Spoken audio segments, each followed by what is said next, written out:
नमस्कार दोस्तों, वी4यू रेडियो से मैं हूं अनुपम और मैं लेकर आता हूं मंथन ऑफ कोर्स एक बहुत ही गंभीर विषयों पर डिस्कशन हमने शुरू किया है वी4यू रेडियो पर। इसके लिए हमने चुना अपने गणमान्य पैनल में सबसे पहले हमारे जो न्यूज़ चीफ एडिटर हैं हमारे न्यूज़ के चौधरी के डॉक्टर वीरेंद्र चौधरी, जो एक बहुत गणमान्य पत्रकार और यूट्यूबर भी हैं।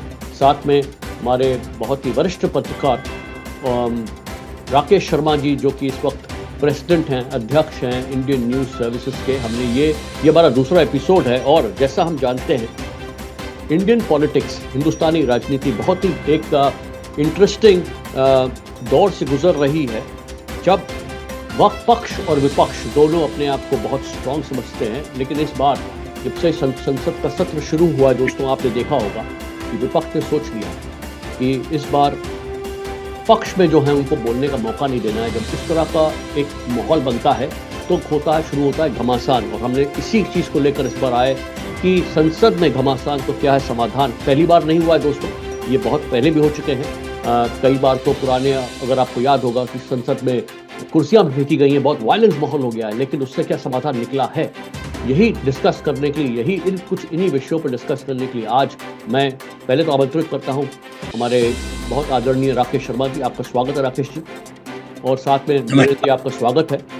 तो वीरेंद्र जी, आप से मैं शुरुआत करूंगा। आप बहुत वरिष्ठ पत्रकार भी हैं, यूट्यूबर भी हैं, और आप इस तरह के यूट्यूब पे रोज लेके आते हैं। मेरा जो आपसे ये सोचना समझना है कि संसद में घमासान क्या है, इसका समाधान? नमस्कार। देखिए, संसद के घमासान को हमेशा से ये कहा जाता रहा है कि ये लोकतांत्रिक प्रक्रिया का एक भाग है, और मैं इसमें दो व्यक्ति, अरुण जेटली जी और सुषमा स्वराज जी का नाम लेना उचित समझूंगा।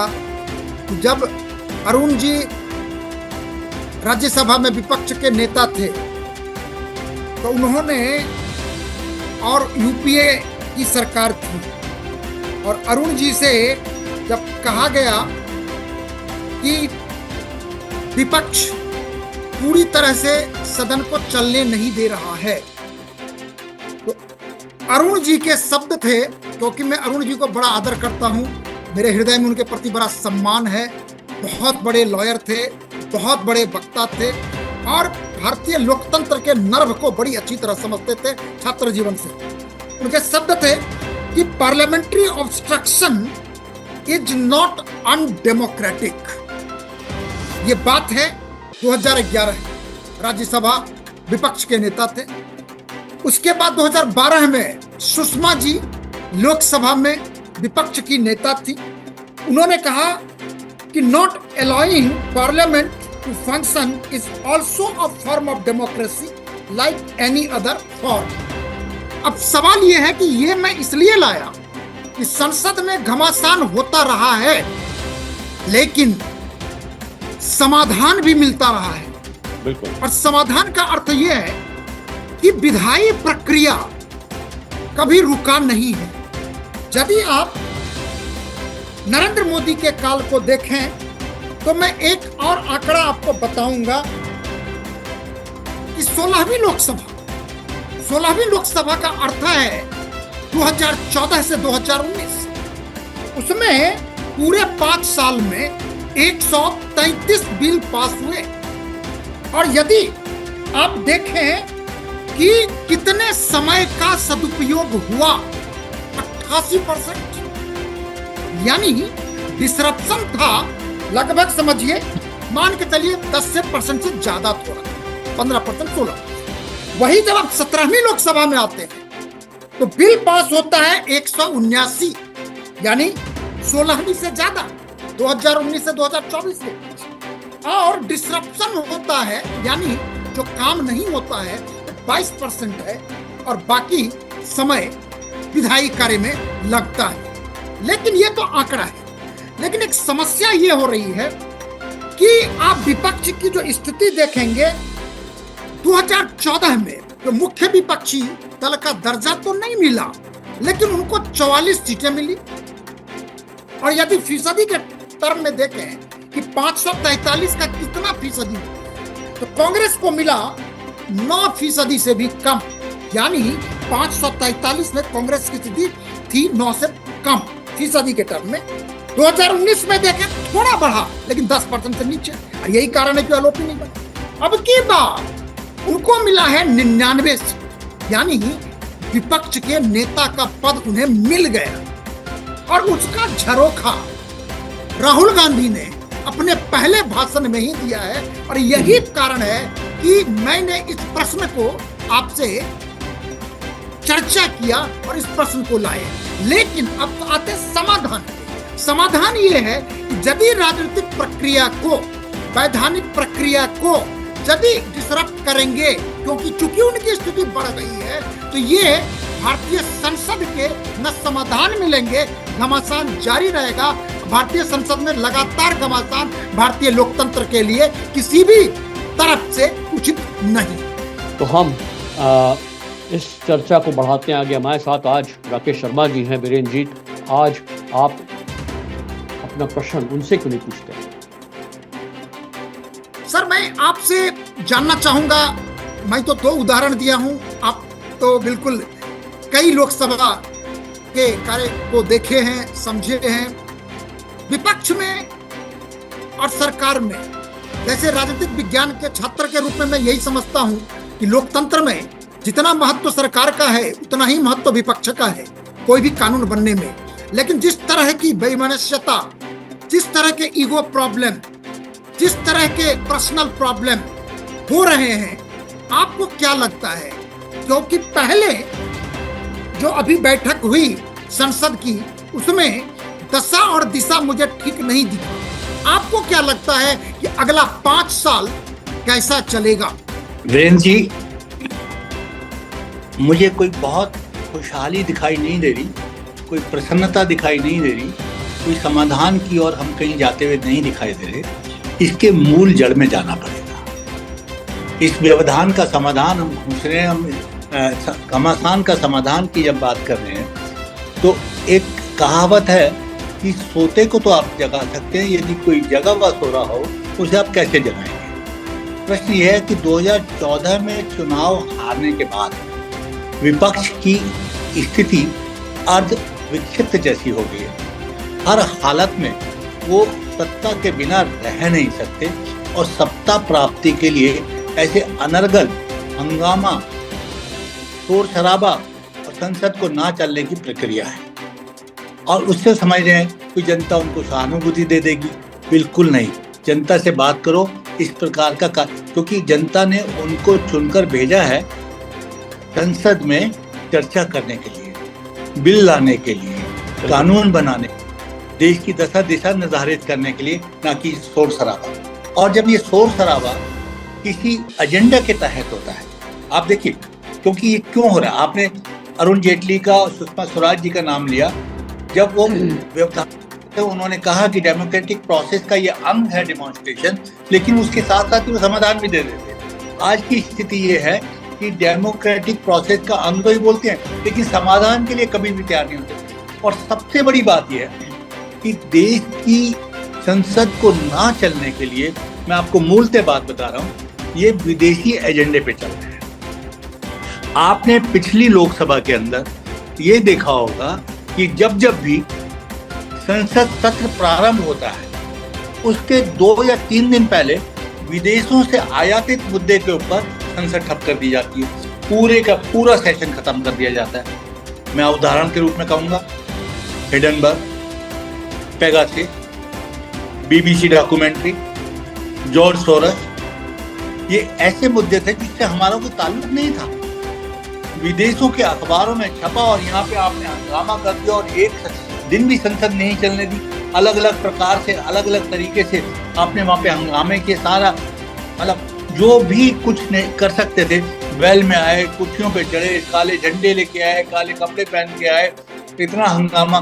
पिछले दिसंबर के महीने में जो सदन हुआ था, उसमें सिक्योरिटी, एक आदमी जंप कर गया, उसके ऊपर इन्होंने पूरा सदन नहीं चलने दिया, फिर 150 लोगों को निलंबित करना पड़ गया। निलंबित यदि आप चलने ही नहीं दोगे तो अध्यक्ष के पास क्या चारा रह जाता है? अब वो कहते हैं हमें निलंबित क्यों कर दे दिया। आप अनर्गल बातें कर रहे हैं, हंगामा कर रहे हैं, शोर शराबा कर रहे हैं, गाली गुप्तार कर रहे हैं। और अभी देखिए, ये अभी का राष्ट्रपति के अभिवादन पर राहुल गांधी बोले, उन्होंने कुछ तथ्यात्मक बातें गलत बोली, 3 मंत्रियों ने उठकर उनके तथ्यों को सही किया। लेकिन जब मोदी जी उनका जवाब देने के लिए खड़े हुए तो 2 घंटे 37 मिनट के भाषण में 2 घंटे 37 मिनट शोर शराबा हंगामा किया, झूठ बोले, कौवा काटे बोला। उसके बाद राहुल गांधी बार बार लोगों को उकसाते हुए दिखे कि आप बैल में जाइए, आप ऐसा कीजिए, आप वैसा कीजिए। राहुल गांधी ने तो टीकियां तक बजाई।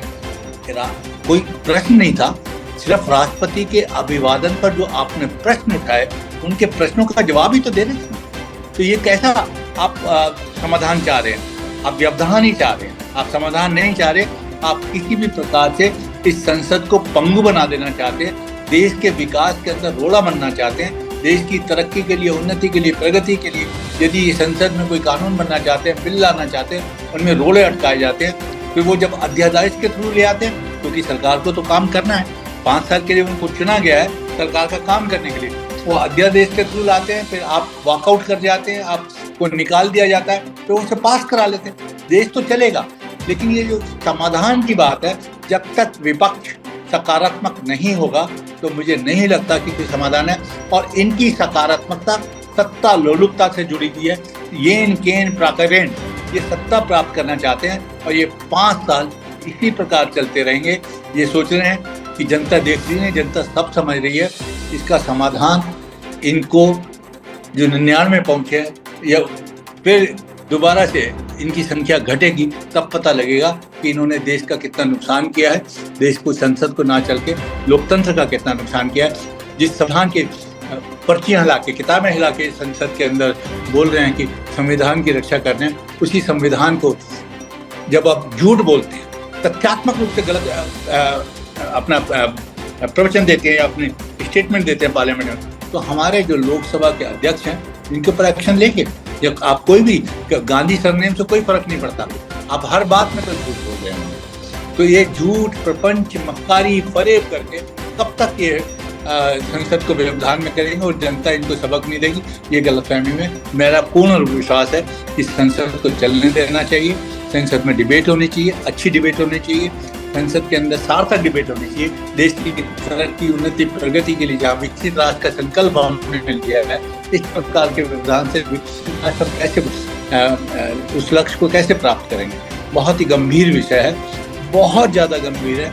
विपक्ष को सकारात्मक विपक्ष की भूमिका निभानी चाहिए, संसद को चलने देना चाहिए। राकेश जी, आपने 2 बातें बहुत अच्छी करी कि विपक्ष को सिर्फ और सिर्फ आज एक नशा चढ़ा हुआ है, वो है सत्ता कैसे मिले, और उसके लिए वो झूठ, नैरेटिव्स, चिल्ला चिल्ला के बोलना। तो ये जो घमासान जो है लोकतांत्रिक प्रक्रिया को जैसे हिस्सा से बन गया है और एक्सेप्ट हो गया है, क्योंकि आज भी सालों साल से चला आ रहा है। लेकिन ये लोग भूल रहे हैं कि आज का जो वोटर है, आज का जो नागरिक है, बहुत इन्फॉर्म्ड है। आज इस इंटरनेट की दुनिया में जबकि information is available on your finger tips, तो वो झट से पता चल जाता है लोग, और लोग बहुत कीनली उसको देखते भी एक बाइट की। तो आज का शैलो पॉलिटिक्स, शैलो नॉलेज का तो कोई जगह है ही नहीं। तो ये सब जानते हुए ये जो घमासान कैसे, इनको फ़ायदा क्या होगा, इससे कितना दूर जाएंगे? जब आप जो कह रहे हो कि ये सब पता है सबको क्या होने जा रहा है, और संसद का जो एक मूल्य जो उसका काम है वो है बहस करना, बहस अच्छी करना, बिल पास करना। तो ये जो हिस्सा बनता जा रहा है, इससे इसको आप कैसे कहेंगे? इस हिस्से को हम कैसे अब क्या ऐसा करना चाहिए, चाहे सभापति को, चाहे किसी को, कहीं ना कहीं तो उसमें हमारे संसद में कहीं कुछ ऐसा लिखा होगा कि what is allowed, what is not allowed. बिल्कुल लिखा है, एक एक बात स्पष्ट रूप से लिखी है। झूठ बोलने पर भी आपको सजा हो सकती है, आप निलंबित हो सकते हैं। आपको एक झूठ राहुल गांधी का बहुत बड़ा मैं आपको बताता हूँ। राहुल गांधी ने कहा कि पंजाब के अंदर किसी अग्निवीर के परिवार में वो गए, परिवार वालों ने उसे बताया कि हमें कुछ नहीं मिला। राइट। वो कहा कुछ नहीं मिला। और जब रक्षा मंत्री ने खड़े होकर कहा कि हम कम से कम 1 करोड़ रुपए का मुआवजा हर शहीद को देते हैं, जो अग्निवीर शहीद होता है उसको देते हैं, उसके अगले दिन राहुल गांधी ने उसके पिता का, उस शहीद अग्निवीर के पिता का एक ट्वीट कर दिया, स्टेटमेंट दिखाया वीडियो के ऊपर कि जी हमें तो कुछ भी नहीं मिला। अगले दिन सारे पत्रकार और टीवी जर्नलिस्ट उसके गांव में पहुंच गए, उससे पूछा कि भी आपको मिला? कहते हाँ जी मुझे 98 लाख रुपए मिला। और उस 98 लाख का उन्होंने उसकी पासपोर्ट में रिसीट दिखा दी। और उसके बाद सरकार की तरफ से ये कहा गया कि अभी 67 लाख और मिलेगा। बिल्कुल। तो उसको 1 करोड़ 65 लाख रुपए मिलेगा। 98 तो मिल चुका है, 67 लाख और मिलेगा। इस प्रकार का झूठ बोलने पर अध्यक्ष को, लोकसभा के अध्यक्ष को पूरी पावर्स है कि उसको वो दंडित किया जा सकता है। वो दंड क्या देगा वो प्रक्रिया लोकसभा के अध्यक्ष के ऊपर निर्भर करती है, लेकिन दंड का प्रावधान लोकसभा में भी राज्यसभा में पूरी तरीके से है। जो इस प्रकार के हंगामे करते हैं, वेल में आ जाते हैं, कुर्सियां चलाते हैं। एक बार तो राज्यसभा में अपने राज्यसभा के अध्यक्ष के कुर्सी तक चले गए थे। राइट। मारपीटाई की नौबत आ गई थी, कपड़े फट गए थे। इस प्रकार का आचरण और वातावरण करके ये किसी भी प्रकार से, और प्लस देखिए आप, हम और वीरेंद्र भाई, अब देश के 140 करोड़ लोग, इनके लिए 1.5 करोड़ रुपया घंटा खर्च करते हैं संसद चलने के लिए। कितना नुकसान हो रहा है, हार्ड एंड मनी हमारा ये खराब कर रहे हैं। मनी की तो बात छोड़ दीजिए, लेकिन जो विकास के कार्य होने, जो प्रगति के कार्य होने, जो उन्नति के कार्य होने, जो देश को आगे ले जाने की बात है, जो देश के लिए नए कानूनों की आवश्यकता है, उसके ऊपर कोई चर्चा ही नहीं होती। बगैर चर्चा के उनको फिर बाद में पास कर देना पड़ता है। फिर कहते हैं कि तानाशाही हो रही है। अभी आप चर्चा नहीं करोगे, बात नहीं करोगे, हर चीज का समाधान तो बातचीत से चलेगा ना। आप बात करने को तैयार ही नहीं है, उधम मचा रहे हैं, लगातार उधम मचा रहे हैं। 2 घंटे 37 मिनट प्रधानमंत्री के भाषण के दौरान नारे, हूटिंग, सीटियां, अनर्गल बातें, गाली गलौज सब कुछ किया, जिसको अध्यक्ष साहब ने धीरे धीरे अपने उनको एक्सपेंड भी कराया उनके स्टेटमेंट को कई। लेकिन राहुल गांधी तो साफ दिख रहे थे, इस प्रकार से सीटियां बजा रहे थे, इस प्रकार से पीछे मुड़ मुड़ के आगे लाने के लिए उकसा रहे थे लोगों को। तो ये चलेगा नहीं भाई साहब। अध्यक्ष को अपनी ताकतों का, अपने पावर का, अपने जो संविधान प्रदत्त उनके आदेश रूप में दे रखे हैं कि अध्यक्ष क्या क्या कर सकता है ऐसी परिस्थिति को, उसको जो है एक्टिवेट करना पड़ेगा, उसको लागू करना पड़ेगा, इनको कंट्रोल करना पड़ेगा। वरना ये 5 साल और वेस्ट जाएंगे जो हमने 2047 में विकसित भारत का संकल्प ले रखा है। जब ये संसद ऐसी चलती रहेगी तो उसमें भी रेवड़े अटकेंगे, उन पे भी इम्पैक्ट करेंगे। और इनको ऊर्जा कहाँ से मिल रही है ये भी देखना चाहिए। इन मुद्दों पे मैंने पहले बताया कि विदेशी मुद्दों के ऊपर ये संसद के अंदर हंगामा कर रहे हैं, तो उन मुद्दों को भी देखना है कि क्या फॉरेन कंट्रीज का क्या इंटरेस्ट है। उनका यही इंटरेस्ट है कि भारत विकसित देश ना बने। भारत को कोई विकसित देश के रूप में देखना नहीं चाहता, क्योंकि विकसित देश बनेगा तो अंतर्राष्ट्रीय पावर बनेगा, इकोनॉमिक पावर बनेगा। जो हम 3rd लार्जेस्ट इकोनॉमी की बात 2027 में कर रहे हैं, 2047 में लार्जेस्ट इकोनॉमी बनने की बात कर रहे हैं, उसके अंदर जो भी कंट्री है, मैं किसी कंट्री का नाम नहीं ले रहा, सब जानते हैं कौन सी कंट्री भारत के अंदर अवरोध डालना चाहते हैं। ये उनका फ्यूल बन रहे हैं, ये उनको ये यूज हो रहे हैं उनके द्वारा। वो भी सिर्फ किस लिए कि हमें किसी भी तरह से सत्ता मिल जाए। उस सत्ता प्राप्ति के लिए ये घमासान जो चल रहा है, ये सत्ता प्राप्ति के बिना समाप्त नहीं होगा। और इस प्रकार के कार्यवाही करेंगे तो मुझे नहीं लगता दूर दूर तक सत्ता इनको मिलने वाली है, और ये इसी प्रकार अपना प्रपंच रखते हैं। अरे भाई, जो भारत माता की जय बोलेगा, आई थिंक देश भी उसी की जय जयकार बोलेगा। Simple as that. Virendra ji, आप क्या कहते हैं? जी देखिए, इसमें मैं कल हमारे वाइस प्रेसिडेंट धनखड़ साहब बम्बई में ही थे और लेजिस्लेटिव असेंबली में उन्होंने बड़ा अच्छा भाषण दिया, और उनका जो हेडलाइन में पढ़ रहा था मुझे बड़ा कैची लगा और सटीक लगा। हेडलाइन ये है कि all is not well with parliament and legislators. सोचिए, presiding head, presiding officer, vice president, और दूसरा लाइन तो और भी इशारा करता है कि ये स्थिति हो गई है। उन्होंने कहा कि it is deeply concerning that the speaker and the chairperson have been made punching bags. जैसे लोकसभा में हमारे जो लोकसभा स्पीकर हैं उन पे राहुल गांधी ने सीधे सीधे ऐसा आरोप लगाया, मैं तो उस दिन चुप हो गया था। मुझे लगा कि स्पीकर कुछ जरूर कहेंगे या कुछ एक्शन लेंगे। एक सामान्य नागरिक के तौर पे, एक पत्रकार के तौर पे आप एम्पायर पे सवाल कर रहे हो। वो लोकसभा स्पीकर चुने गए हैं, वो एक संवैधानिक पद है, उसकी एक अपनी गरिमा है, और उसमें विपक्ष के नेता, आपने अभी अभी विपक्ष के नेता का शपथ ग्रहण किया और उसके बाद एक लोकसभा स्पीकर पर इस तरह की टिप्पणी। और जैसा राकेश जी ने कहा कि आप सदन में बैठ के एलओपी उकसा रहे हैं दूसरे सदस्य को कि आप जाओ पंखा करो, वेल में जाओ। दूसरी बात, राज्यसभा में सोचिए, धनखड़ साहब को कहना पड़ रहा है कांग्रेस के बड़े नेता का एलओपी को कि आप क्यों आ रहे हैं वेल में। वेल में एलओपी का सीनियर लीडर नहीं आते। तो ये संवैधानिक मर्यादा, संवैधानिक परंपरा, हम कहते हैं कि सिर्फ बीजेपी 70 साल पावर में तो नहीं रही है। मावलंकर जी के समय से शुरू हुआ लोकसभा स्पीकर का कार्यकाल। नेहरू जी बने, इंदिरा जी बने, गुलजारी लाल नंदा रहे, शास्त्री जी रहे, अटल जी रहे, मोरारजी रहे, सबके सब रहे, देवेगौड़ा जी रहे। लेकिन एक गरिमा है, आपके प्रोटेस्ट के तरीके हैं। लेकिन यहाँ पर तो ये हो रहा है कि हम प्रोटेस्ट नहीं कर रहे हैं।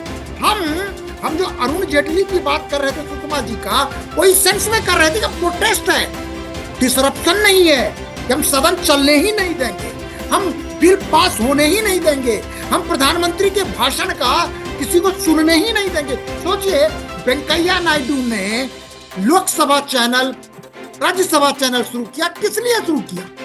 कि आम जनता सुने कि हमारे लेजिस्लेटर क्या कर रहे हैं, क्या व्यवहार कर रहे हैं, उसके बाद भी सुधार नहीं। तो सर, मैं ये कहूंगा कि यदि चेयरमैन के प्रति ही ऐसे भाव हो, यदि लोकसभा स्पीकर के प्रति ही ऐसे भाव हो, तो फिर उस सदन को कौन संभालेगा, वो कौन सुसंस्कृत करेगा? यही एक बहुत दुर्भाग्यपूर्ण स्थिति है। आपने बहुत सही कहा कि राहुल गांधी ने किस प्रकार डायरेक्ट हमारे लोकसभा अध्यक्ष पर टिप्पणी की कि वो किस प्रकार प्रधानमंत्री के सामने झुक गए और मुझसे खड़े होकर हाथ मिलाया। टिप्पणी थी।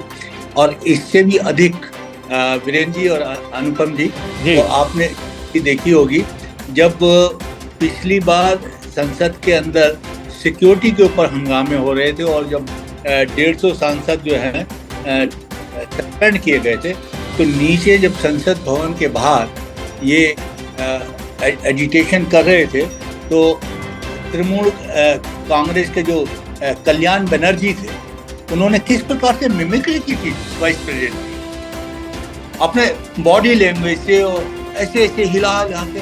कितना बड़ा संविधान का अपमान है एक संवैधानिक पद पे बैठे हुए भारत के उपराष्ट्रपति का। उन्हें दिखाने की पूरे विश्व में ये देखा जा रहा है, आप अपने संवैधानिक पदों पर बैठे हुए सर्वोच्च नेताओं की या सर्वोच्च पदों पे आसीन अपने राष्ट्रपति, उपराष्ट्रपति, अध्यक्ष लोकसभा, प्रधानमंत्री किस प्रकार से खिल्ली उड़ाते हैं, हंसी उड़ाते हैं।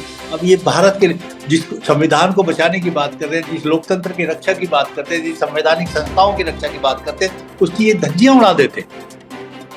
ये कैसे समाधान की ओर बात, मतलब ये बहुत ही निम्न स्तर के लोग चुन चुन के आ रहे हैं और इनकी पार्टी के जो अध्यक्ष हैं, इनकी पार्टी के जो ऑफिस बीयरर्स हैं, जो सीनियर्स हैं, वो इनको रोकते नहीं, लगाम नहीं देते, इनको खुली छूट दे रहे हैं। ये बहुत दुर्भाग्यपूर्ण स्थिति है भारत के लोकतंत्र के लिए, भारत के संविधान के लिए। ये कहते हैं, ये गुमराह करते हैं जनता को कि भाजपा के शासन में, एनडीए के शासन में लोकतंत्र खतरे में, संविधान खतरे में। असली संविधान और लोकतंत्र ये विपक्ष जो है खतरे में डाले हुए है और देश की जड़ें खोखली कर रहा है। राकेश जी, हम लोग जियो पॉलिटिक्स की बात करते हैं। नेशनली आज की डेट में एक वक्त था, I think India was quite not set to take the international stage. America से पिछले 10 साल में एक जिस प्रभावी रूप से ऊपर आया है और उसको एक इंटरनेशनल इमेजिंग मिली, इंटरनेशनल रिकग्निशन, इंटरनेशनल रिस्पेक्ट मिली है।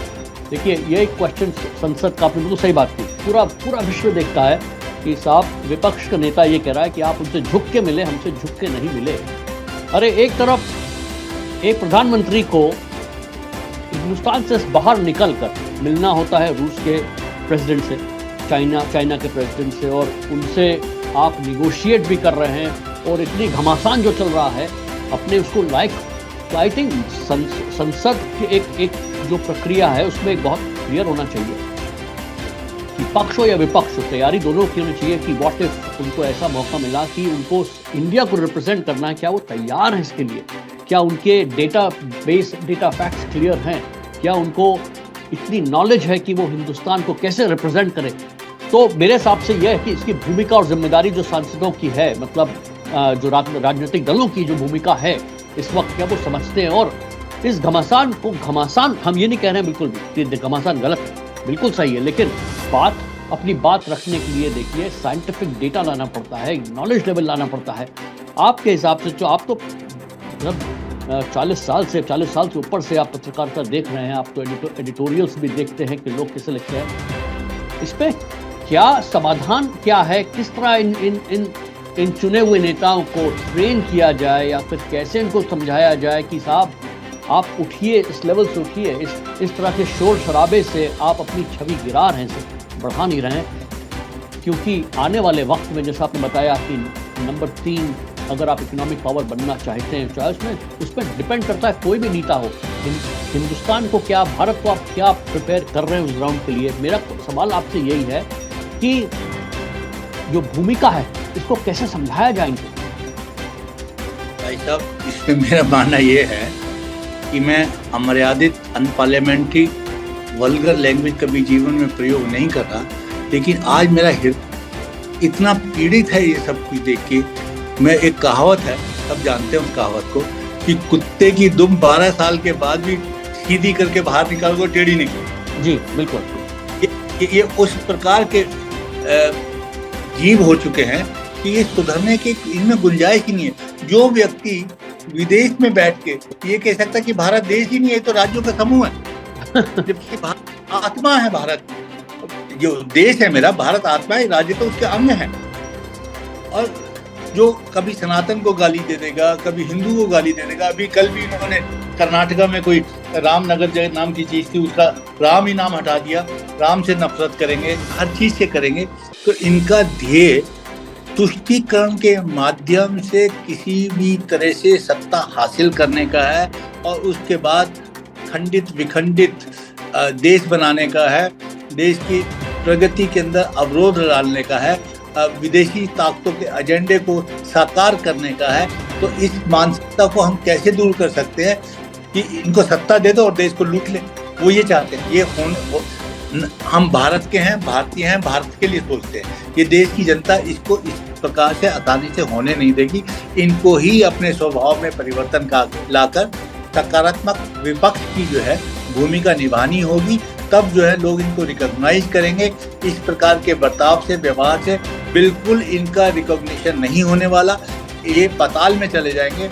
ये अंदर अपने अपने एक कोठरी के बीच में बैठ के तालियां होते, देख आज मैंने क्या कर दिया, आज मैंने वो कर दिया। अरे तुमने देश का तो बेड़ा गर्क कर दिया। देशवासी देश की तरक्की चाह रहे हैं, उन्नति चाहते हैं। जब देश तरक्की करेगा, देश उन्नति करेगा, तो 140 करोड़ लोगों को उसका बेनिफिट मिलेगा। यदि मेरा देश फर्स्ट इकॉनमी बनता है, largest economy of the world बनता है, तो किसको फायदा होने वाला है? मेरे देश के देशवासियों को फायदा होने वाला है।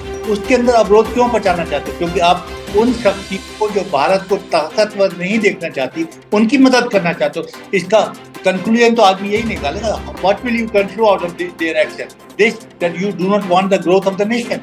आप चर्चा कीजिए ग्रोथ की, आप डेवलपमेंट की चर्चा कीजिए कि कैसे, ठीक है आपके पास इशू हो सकते हैं, मैं ये नहीं कहता कि आपके पास भी इशू नहीं है, लेकिन उन इशू को चर्चा करके तो उसका समाधान मिलेगा। जब तक आप चर्चा नहीं करेंगे तो कैसे? चाहे वो नीट का इशू है, चाहे वो महंगाई का इशू है, चाहे वो अनएम्प्लॉयमेंट का इशू है, आप आइए चर्चा कीजिए। अग्निवीर का भी इशू है, चर्चा कीजिए। मणिपुर का भी इशू है, जब इनके ऊपर चर्चा का जवाब देने पर लगते हैं तो संसद छोड़ के भाग जाते हैं, क्योंकि इनका मकसद कोई समाधान नहीं है, सिर्फ हंगामा है, देश को अस्थिर बनाना है। देश को खंडित विखंडित करना है, that is their agenda. They are playing in the hands of foreign powers. ये बहुत स्ट्रॉन्ग स्टेटमेंट है, लेकिन मैं बिल्कुल सच्चाई के अंडरस्टैंड एंड आई रिस्पेक्ट, हो ही नहीं सकता। I respect and I also admire कि आपने ये बात कही, लेकिन वीरेंद्र जी आप कुछ बोलना चाह रहे हैं? देखिए, इतना बिल्कुल सही कहा आपने। और सबसे बड़ी बात है कि संसद में जो डिसरप्शन हो रहा है उसका उद्देश्य ये नहीं है कि हम कंस्ट्रक्टिव अपोजिशन की बात करने का प्रयास करते हैं। सवाल ये है वो डिसरप्शन इसलिए करते हैं कांग्रेस पार्टी वाले कि उनके जो नेता हैं वो खुश हो रहे हैं। टीएमसी के नेता जो भी कर रहे हैं वो सदन में इसलिए इतना कर रहे हैं, मीडिया में कवरेज है और उनके आका देख रहे हैं। उसी प्रकार से मैं कह सकता हूं कि विपक्ष में ऐसे नहीं सब के सब हैं, कुछ लोग हैं लेकिन पार्टी के हिदायत के अनुरूप वो काम करते हैं कि क्रिएशन नहीं डिस्ट्रक्शन करना है। और यही कारण है उनका वन पॉइंट एजेंडा होता है कि सदन को नहीं चलने देना है और आरोप किस पर लगाना है कि सरकार है, सरकार को प्रयास करना चाहिए कि समझौता हो। लेकिन सवाल यह है कि डेमोक्रेसी में, पार्लियामेंट्री डेमोक्रेसी में जितनी भूमिका सरकार की है उससे थोड़ा भी कम भूमिका विपक्ष की नहीं होती। जब हम राजनीति में पढ़ते हैं तो उसमें एलओपी होता है, एलओपी को कैबिनेट मिनिस्टर का दर्जा है। किस लिए? आप सुविधा प्राप्त करने के लिए नहीं है, आपकी भागीदारी की जरूरत है। आपको संविधान ने यह सुविधा दी। 1977 के एक्ट जो कांग्रेस ने नहीं लाया था एलओपी के लिए, उनको तो कभी जरूरत ही नहीं हुआ। चाहे नेहरू जो हो चाहे इंदिरा जी हो, वो तो जनता पार्टी की सरकार ने लाया और उस मर्यादा के तहत आप मांग करते रहे।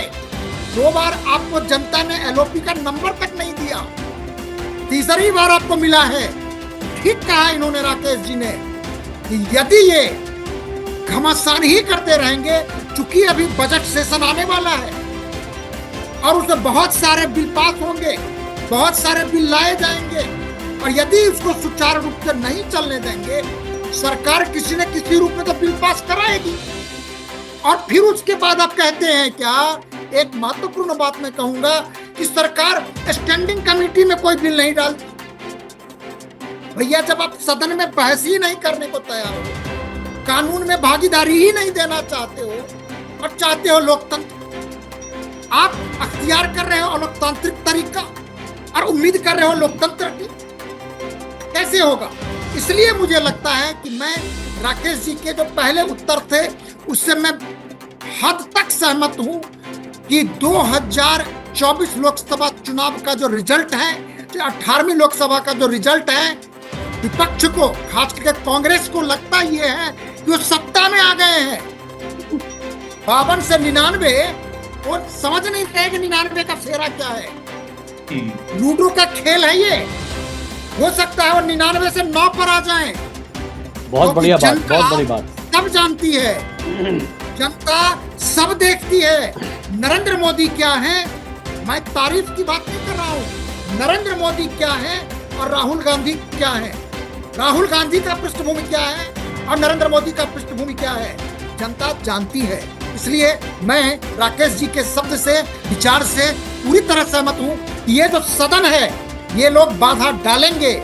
ये सदन है जिसमें ये चाहेंगे। क्यों? क्योंकि नरेंद्र मोदी डिफेम हो।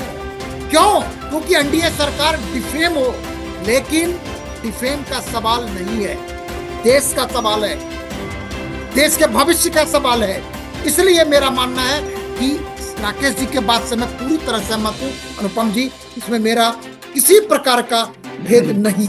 बहुत बढ़िया बात, बहुत बड़ी बात थी। लूडो का गेम मुझे पसंद है, वाकई 99 का बड़ा ही फेर है और ये बहुत ही यूनिक वे है देखने का। वापस आते हैं राकेश जी पे। राकेश जी, सभापति की भूमिका होती है अपनी।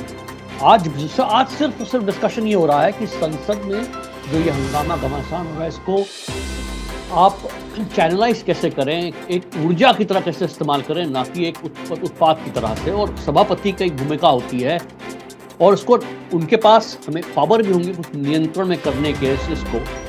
और हमारा जो है कि इसको सुचारू रूप से चलाने के लिए सभापति जी के उस पर बताएं आप कि कैसे इसको शट ऑफ कर सकते हैं। They have to just take a decision that okay done, so that एक मैसेज, स्ट्रॉन्ग मैसेज जाए हमारी देश की पूरी जनता को कि जो इस तरह का उत्पाद है it will not be tolerated at all.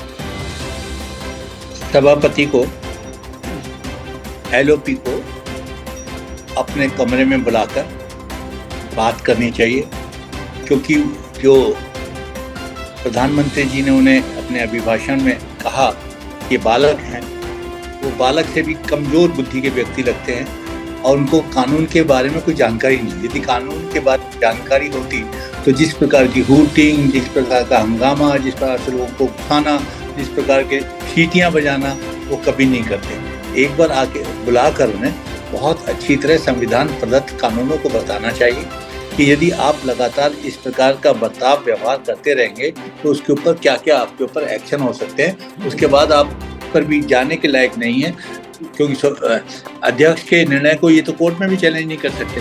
तो सदन का सबसे बड़ा अधिकारी अध्यक्ष होता है, वो एक बार समझा दे, नहीं मानते तो जो प्रदत्त उसके अंदर सस्पेंशन है, बर्खास्तगी है, निलंबन है, जो भी है, सख्त सख्त एक्शन एक बार होना चाहिए। उसके बाद इनके संसद 99 बाकी लोग भी वॉकआउट करते हैं, बहिर्गमन करते हैं, नीचे नारेबाजी लगाते रहे, उससे कोई फर्क नहीं पड़ता। संसद इसी तरह चलेगी, काम इसी तरह होता रहेगा। लेकिन एक बार उनको समझा के देश को बताएं कि देखिए हमने इनको सब कुछ बताया कि संसद को चलने दो, अपने विचार रखो, अपनी बात रखो। यदि आपको बात बोलने का मौका नहीं मिले तब सत्ता पक्ष या अध्यक्ष उसका जिम्मेवार हो सकता है। यदि आपको चर्चा का समय दे रहा है, आप अपने प्रश्न लगाइए, प्रश्न पूछिए, उनसे सरकार से सवाल जवाब कीजिए। उनके अंदर ना जाके सिर्फ नारेबाजी यदि आप करोगे तो आपका क्या निकलेगा। तो एक बार सख्त एक्शन लेने से पहले मैं अध्यक्ष जी से अनुरोध करूंगा, अपने लोकसभा अध्यक्ष से, कि इनको बुला के बहुत प्यार से समझाया जाए। नहीं समझते तो फिर एक्शन के अलावा कोई चारा नहीं है। और जब सारे पत्रों में, मीडिया में छपेगा कि अध्यक्ष ने इनको समझाया, ये कानून बताया, सारी बातें बताई, उसके बाद भी ये व्यवहार कर रहे हैं, तो जनता भी समझ जाएगी तो इनके पक्ष में अंदर कोई आवाज़ नहीं खड़ी होगी। समय का चक्का ऐसा है कि वो ना हमको देखता है ना आपको देखता है, वो बहुत ही निर्दयी होता है। समय हो रहा है तो मैं इसलिए बता रहा हूँ क्योंकि टाइम चेक करता हूँ। वीरेंद्र जी, एक आखिरी सवाल आपकी तरफ से। देखिए, सवाल मेरा अब नहीं है, मेरा है कि संसद में जो घमासान की बात हम कर रहे हैं, आने वाले 22 तारीख से जी बजट सेशन शुरू होने वाला है। जो भारत के बजट को प्रेजेंट किया जाएगा और जिस मुहिम में मोदी सरकार लगातार लगी हुई है, 5वीं अर्थव्यवस्था तो हम बन गए, अब प्रयास जारी है 3री अर्थव्यवस्था बनने का। और मुझे याद है, पढ़ा है एक मैंने चर्चिल की बात, प्रधानमंत्री थे, आप सब भी जानते होंगे, ब्रिटेन के। एक उनके मित्र आए घर से मिलने और उनसे पूछा कि आपकी अर्थव्यवस्था का क्या हाल है। उन्होंने कहा कि अर्थव्यवस्था मैं बताऊंगा तो आपको लगेगा कि मैं बड़बोला हूं। आप हमारे स्टॉक मार्केट में जाइए और देखिए हमारी अर्थव्यवस्था क्या कहता है। तो मैं कहूंगा राहुल गांधी जी को कि राहुल जी, ईगो प्रॉब्लम नहीं कीजिए, देश आपका भी है उतना ही जितना नरेंद्र मोदी जी का बहुत बढ़िया, बहुत अच्छा, ममता बनर्जी जी का भी है। इशू पे लड़िए, बिल्कुल, गरीबी को हटाने के लिए लड़िए, देश की अर्थव्यवस्था को दुनिया का नंबर 1, नंबर 2, नंबर 3 करने के लिए लड़िए, लेकिन ईगो के लिए नहीं लड़िए, क्योंकि आज का ईगो भविष्य का ईगो बनेगा। कल को नरेंद्र मोदी या बीजेपी विपक्ष में आएगी, आपको भी वही सामना करना पड़ेगा, फिर आप सरकार कैसे चलाएंगे। बहुत बढ़िया बात वीरेंद्र जी। मेरा यही है, पक्ष विपक्ष मिलके ईगो नहीं इशू पे आए और देश के उज्जवल भविष्य के लिए प्रयास करें। मेरा अंतिम शब्द यही है। ईगो नहीं, इशू पे आए। बहुत बड़ी बात करी बीरेन जी आपने, और सही बात बताई कि कहते हैं ना कि जो शीशे के घर में रहते हैं तो उनको दूसरों पे पत्थर नहीं फेंकने चाहिए। वही वाली बात है कि अगर राहुल गांधी जी को मौका मिला सत्ता चलाने का तो कैसे चलाएंगे अगर खुद वो अपना इस तरह के व्यवहार रखेंगे। आखिरी शब्द के लिए मैं वापस जाता हूँ अपने वरिष्ठ पत्रकार राकेश शर्मा जी। इस शो को अंत करने से पहले जो हम डिस्कशन कर रहे थे आज, संसद में हंगामा, जो घमासान, इसका क्या समाधान, राकेश जी अपने कुछ गोल्डन शब्दों से इस शो को अंत करें। देश कल्याण के लिए बहुत गहन की आवश्यकता है विपक्ष को, और उन्हें अपनी, जैसे अभी वीरेंद्र चौधरी साहब ने कहा कि अपनी सारी ईगो को, अपने अहंकार को एक तरफ रखकर विकसित देश बनाने के लिए ये समाधान यही है। अपना अहंकार एक तरफ रख के देश के अंदर अपने वाद विवाद संवाद कीजिए, और उसके बाद जो भी नतीजा आता है देश भी आपको पसंद करेगा, सरकार भी आपको पसंद करेगी। तो समझदार सरकार है। यदि आप चर्चा करेंगे, हंगामे नहीं करेंगे तो समाधान जरूर देंगे। मैं तो सिर्फ यही कहूँगा कि अहंकार को एक कूड़े की टोकरी में डालकर स्वच्छ मन से, पवित्र मन से देश कल्याण की बात सोचते हुए चर्चा में भाग लेना चाहिए। That is the only way we can solve this problem of disruption, repeated disruptions. Absolutely, बहुत अच्छी बात करी आपने और एक बहुत बात बताई। देखिए कि जब देश इस तरह से चलाएंगे, विदेशी शक्तियां हमेशा कोशिश करेंगी देश को तोड़ने की, और जब हमारे प्रधानमंत्री को कोई बाहर का नेता बुलाकर दिल महसूस कर गले में हार पहनाता है, उसको एक्नॉलेज करता है, समझ जाइए कि देखिए आपके देश ने कुछ बड़ी बात करी होगी। ये माला जो हार पहनाया जाता है, ये उस व्यक्ति को नहीं, पूरे देश को पहनाया जा रहा है, और सबको उठ के उसको एक्नॉलेज करना पड़ेगा कि देश इस वक्त चाहता है, और इस परमाणु शक्ति के देश में, विश्व में, जब सब नेता, देखिए सारे नेता, होड़ मची हुई है इस वक्त, और हिंदुस्तान वाकई बिल्कुल क्लोज है कि उसको पूरी रिकग्निशन मिली है, इंटरनेशनल रिकग्निशन। जियो पॉलिटिक्स में इतना अच्छा कर रहे हैं, इतना प्रभावी है उनका वो है। तो I think there is a better way to really run the government. पक्ष विपक्ष तो चलता रहेगा, आज मेरी सत्ता, आज कल को उनकी सत्ता। तो आज का जो हमारा प्रोग्राम था मंथन, इसका यही मूल उद्देश्य था कि जो घमासान चल रहा है, क्योंकि जैसा बताया बीरेन जी 22 तारीख से जो संसद में बजट आने वाला, बजट सेशन शुरू होने वाला है, तो इसको हम ऊर्जा के रूप में इस्तेमाल करके अच्छी चीज़ों में करें, गरीबी हटाएं और कुछ ऐसे मुद्दों पर बात करें रादर दैन लूज सेंटेंसेस, जिससे कि सिर्फ देश में आग जले, नागरिकों में आपस में एक फूट पड़े, तो उससे निकलना चाहिए। आपका आज भी बहुत बहुत धन्यवाद बीरेन जी, आपका बहुत बहुत धन्यवाद, आप आज फिर आए।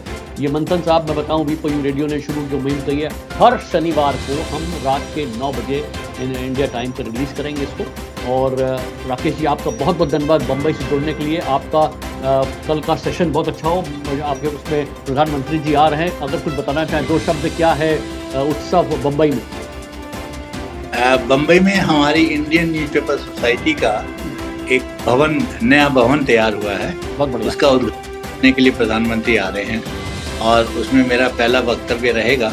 और यही प्रश्न जो आप यहाँ कर रहे हैं, कल मैं प्रधानमंत्री के सामने भी यही काफ़ी प्रश्न रखने वाला हूँ कि देश मेरा कैसे विकसित राष्ट्र का सपना कैसे संपन्न हो, और मीडिया की उसमें कैसी भागीदारी हो सकती है, इसके बारे में मैं प्रधानमंत्री से चर्चा करूँ।